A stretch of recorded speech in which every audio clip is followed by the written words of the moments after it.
గిరిజన గ్రామంలో నేను బడికి పోతా కార్యక్రమం. శ్రీకాకుళం జిల్లా పాతపట్నం మండలంలో గిరిజన గ్రామమైన బొమ్మికలో గల ఆశ్రమ పాఠశాలలో నేను బడికి పోతా కార్యక్రమాన్ని నిర్వహించారు. ఆంధ్రప్రదేశ్ ప్రభుత్వం 6 నుంచి 14 సంవత్సరాలలోపు బడి బయట ఉన్న పిల్లలను గుర్తించేందుకు 2024 జూన్ 13 నుంచి 12 జులై 2024వ తేదీ వరకు నేను బడికి పోతా కార్యక్రమం ప్రతిష్టాత్మకంగా నిర్వహిస్తోంది.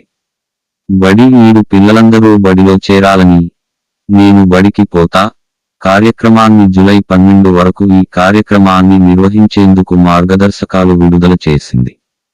6 నుండి 14 ఏళ్లలోపు ఉన్న పిల్లలందరూ బడుల్లో ఉండేలా చూడాలని, 100% ప్రవేశాలు ఉండాలని సూచించింది. బడి మానేసిన పిల్లల్ని మళ్లీ పాఠశాలలో చేర్పించాలని పేర్కొంది. ప్రభుత్వ గిరిజన ఆశ్రమ పాఠశాల బొమ్మిక ప్రధానోపాధ్యాయులు శ్రీ కె. త్రినాథరావు గారి నిర్వహణలో జరిగిన నేను బడికి పోతా కార్యక్రమంలో ఉపాధ్యాయ సిబ్బంది, విద్యార్థులు నినాదాలతో బొమ్మిక గ్రామంలో ర్యాలీ నిర్వహించారు. ఈ కార్యక్రమంలో ఐటీడీఏ సీతంపేట డిడి గారు నేను బడికి పోతా కార్యక్రమ విశిష్టతను, విధి విధానాలను గ్రామస్తులకు, విద్యార్థులకు తెలియజేశారు.